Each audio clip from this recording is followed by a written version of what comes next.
Shalom and welcome to Practical Spirituality here at Eshet Torah in the Old City of Jerusalem overlooking the Temple Mount. Today we're going to be talking about stormy souls. Stormy souls are the kind of souls that have big waves in their souls. Like they're very wavy souls. And these stormy souls, you know, if you look at like a heart chart, you know, like a heart readout kind of looks like that. But there are certain people whose their life looks like that. You know, they just got kind of big waves. This is like Prozac here. Okay, that's like the medium. Yeah, and then there's these are called, actually, if you want to know the real scientific name, they're called amplitudes. Amplitudes are how high the wave goes. That was not a joke. Amplitudes are how high the wave goes versus how low the wave goes. Okay, that's the amplitude. Meaning how the height of the crest to the trough is an amplitude. So some people have like really stormy souls. And here's the crazy thing. You ready for this? This is like, I'm just going to go straight to the punchline of the whole class and we'll see how it develops.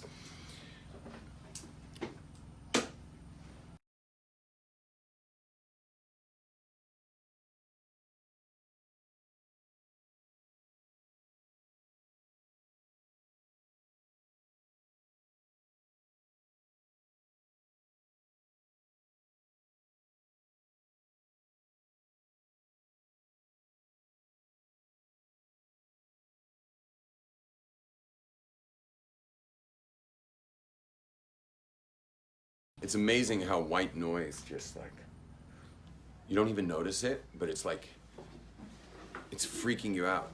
And then of course you lose your temper and like throw your drink across the room, angry at your wife for having like put a little too much grenadine or something in there. And meanwhile, it was just that there was white noise that you were contending with.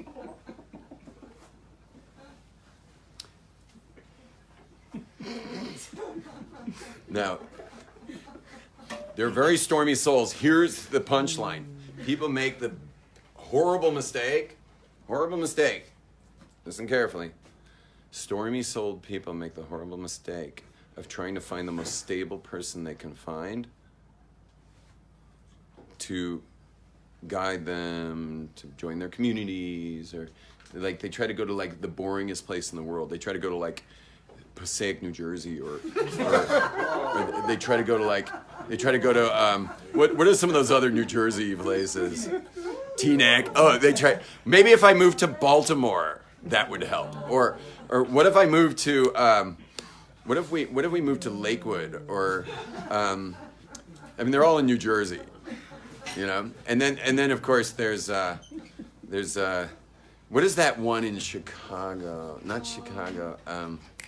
There's this other place. Whatever.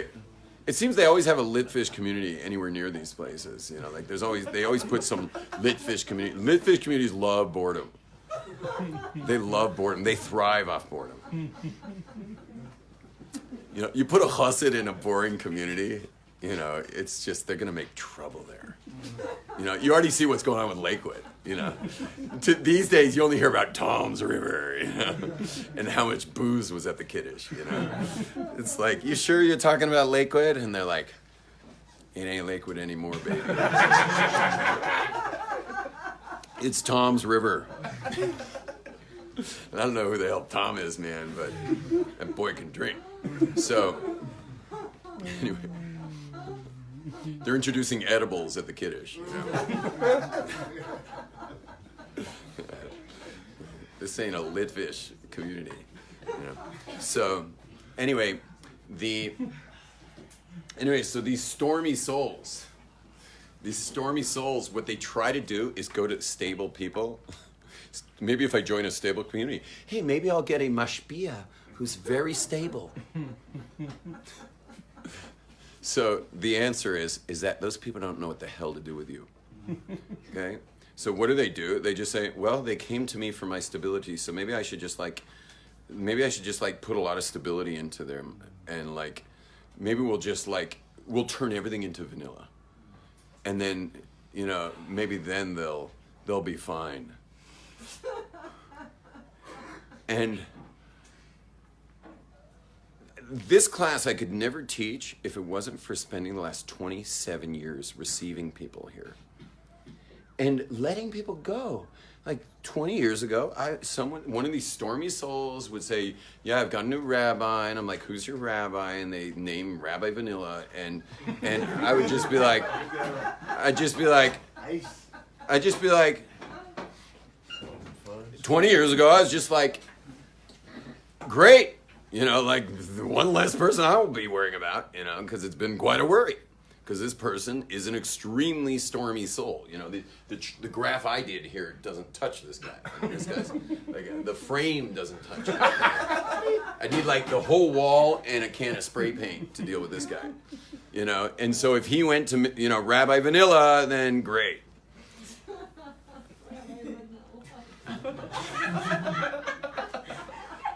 But here's the thing that's really scary. It's now 20 years later. I'm guiding people for all 27 years. The crash and burns, which have a lot of kids involved, and property, and real Kramer versus Kramer bloodshed, like insane stuff that I've had to see over the last 20 years. God should protect me for not fighting for them, but like I'm gonna fight for someone to be my student, like that's not gonna happen. But maybe I could have said something. I didn't know then. But if you're a stormy soul, the only person who's ever gonna be able to help you is someone who understands the storm. Not someone who's gonna turn your life into stability. God knows what he's doing when he creates souls. God knows what he's doing with these neshumas. And I'd even say that there's so many more of these neshumas out there that don't even know they're these neshumas, meaning they're just like suffering. Why? Because think about it. If you have, let's say you're Mr. Stability.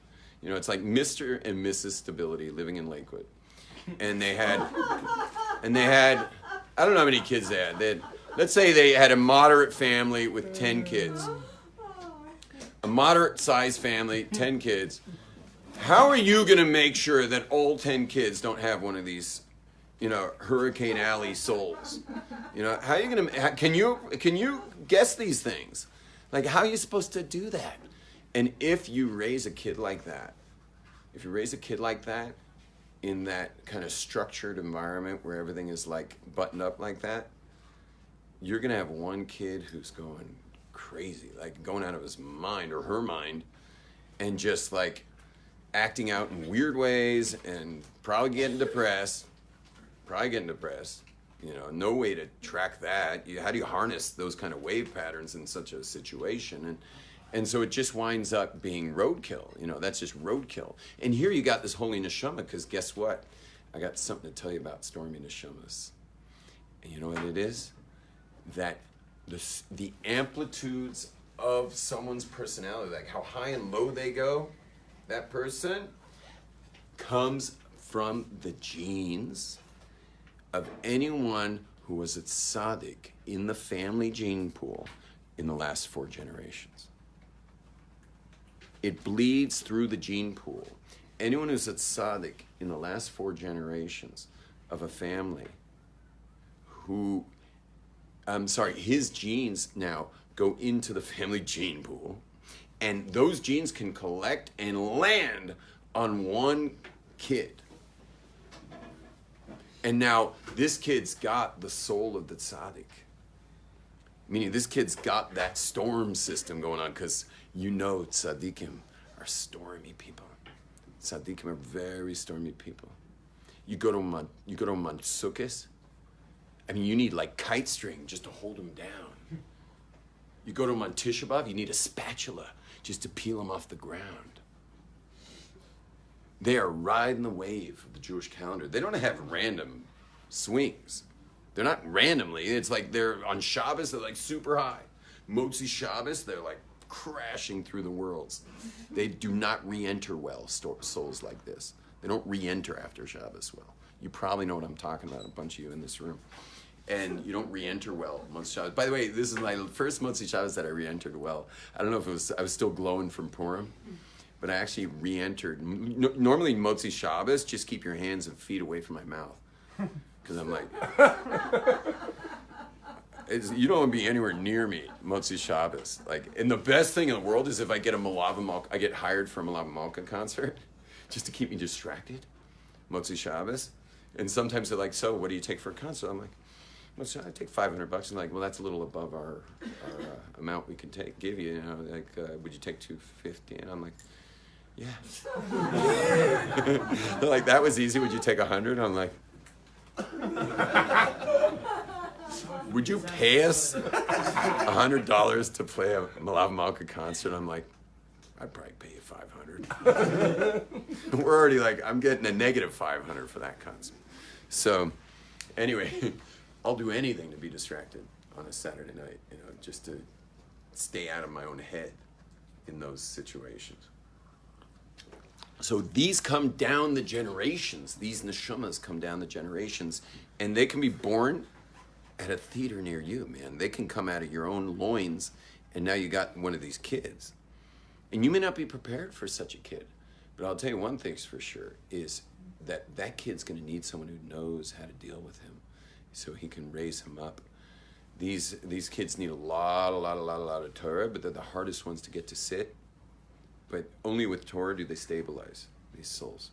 If you don't stabilize them with a lot of Torah, they don't do so hot. They need a lot of Torah. I can explain why, but I don't think I'm going to right now. But they need a lot of it. And you want to hear the freakiest thing? Again, we don't get people like this anymore. But back when secular people used to come to our classes, we used to once in a while get one of these Stormy Souls. You know, his name was like, you know, whatever, Yoshua Abrams or something. Does not know olive base. Wouldn't know how to eat kosher if his life depended on it. And I meet the kid. He's at Asia Torah. People are telling me, you know, there's a guy you should probably meet. I come into the lobby. He's talking to one of our rabbis. And I walk up to him. I just walk up from behind the rabbi. I said, you know, are you Yeshua Abrams? And he's like, yeah. And he says, I said, sorry to interrupt, but a couple people told me that you might want to meet me. And he looks up at me and he just bursts out sobbing, and jumps in my arms, and I just hold him there crying for like a half hour in the lobby here, just crying and crying and crying and crying. He doesn't even know what's going on with it. He doesn't even know. He's on a trip to Israel. This wasn't meant to happen, but it was meant to happen. And then I shepherded the guy for the next years and years and years and years, you know, to be there for him. And but here's the thing, is that these guys have no Torah. So they got this neshama without the Torah. And so it's like, and it doesn't care what day it is. That Tzaddik's connected to Torah. So he's writing the lunar calendar and the Shabbases that are, you know, our holy calendar. They're riding the waves of Jewish spirituality. But a guy who doesn't know that stuff, he's not on that system. So his wives are going randomly, meaning it could be Shabbos night and he's in the deepest low. You know, he's saying to himself, one more guy says to me, good Shabbos, I'm going to punch him in the jaw. You know, he comes into some meal and everyone's like, Yom zeh mechubah mikol yavami kivoy Shabbos suroi lami suroi lami Yom zeh mechubah mikol yavami kivoy Shabbos suroi lami suroi lami. Anyway, yeah, the guy's like, he's just going to flip the Shabbos table and run out. Like, anyone in here ever flipped a Shabbos? Raise your hand if you ever flipped a Shabbos table. One guy flipped a Shabbos table. You're a man. You're a man. That guy flipped a Shabbos table. Yeah. Seriously, much respect. Much respect. Hey, he is a direct descendant of Avram Avinu. His father woke up one day, comes down to his little workshop, and finds everything's been flipped. Everything's just been destroyed. And he's got a kol shekain to flip his Shabbos table. Because Avram Avinu, he was making idols. Of course you break those idols. But what if someone's made Judaism into an idolatry? What if someone's turned their whole Jewish life's a crock? And you're one of these stormy souls. You're one of these stormy souls who's like, just sees through it all, but has nowhere to turn.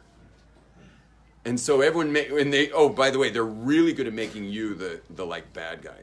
You're not the spiritual, like we're into Yiddishkeit, man. Like you're not shaykh to like all this holiness and kedusha and everything. Like there's something wrong with you. This is what they tell the Rebbe. The one kid who was born to be a Rebbe that's the kind of treatment they get, in one of these stable homes.